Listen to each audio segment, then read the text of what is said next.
दिन्छ छोटकरीमा आफ्नो कुरा राख्नुस्। धन्यवाद छ। धन्यवाद छ। हामी सबै नेपाली, हामी सबैको नेपाल। पार्टी जाति धर्म वर्ग भन्दा माथि देख्नुपर्छ हाम्रो देशलाई।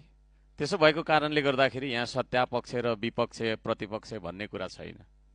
देशको सिमाना, देशको अखण्डता, देशको सार्वभौमसत्ता जोगाउने कुरा हो।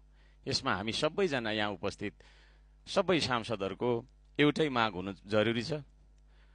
प्रधानमन्त्री जस्तो सरकारको प्रमुख व्यक्तिले जुन यो 17 गते राख्नुभएको अभिव्यक्ति छ, त्यो अभिव्यक्ति अविलम्ब सच्याउनुपर्छ।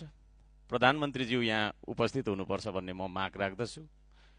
र एउटा अर्को कुरा म के राख्न चाहन्छु भने, यो हाम्रो नियमावलीको नियम 4 को 1 मा के भनिएको छ भने प्रत्येक सदस्यले बैठकमा आउनुपर्ने छ र बैठकमा आउनु अघि बस्नु अगाडि हाजिर गर्नुपर्ने छ भन्ने छ। म प्रधानमन्त्रीज्यू यहाँ आउँदाखेरि उहाँको हाजिर गर्नु भएको छ कि छैन त्यो हेर्नका लागि अभिलेख शाखालाई म अनुरोध गर्न चाहन्छु।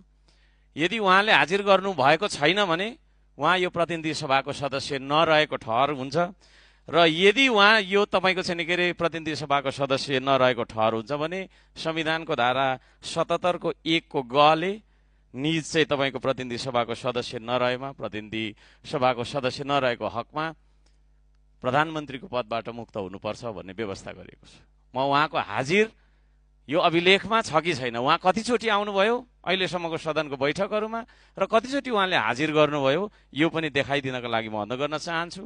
र जोड चाहिँ हामी केमा दिन्छौँ भने नेपालले भारतको सीमा कहाँ कहाँ मिचिएको रहेछ त्यो कुरा उहाँले यहाँ आएर पुष्टि गरेर दिनुपर्छ। सरकारलाई गल्ती गर्ने छुट हुँदैन।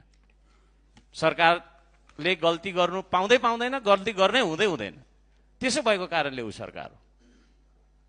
यदि उहाँले चाहिँ नि आवेगमा आएर अथवा चाहिँ नि बिना पुष्टिको बिना प्रमाणको कुरा राखेको हो भने हामीलाई होइन, हर्क साम्पाङलाई होइन, यहाँका सांसदहरूलाई होइन, 3 करोड नेपालीलाई उहाँले सम्बोधन गरेर मैले यस्तै भइहालेछ भनेर माफी माग्नुपर्छ। म यति माग राख्न चाहन्छु। सभामुख महोदय, धन्यवाद।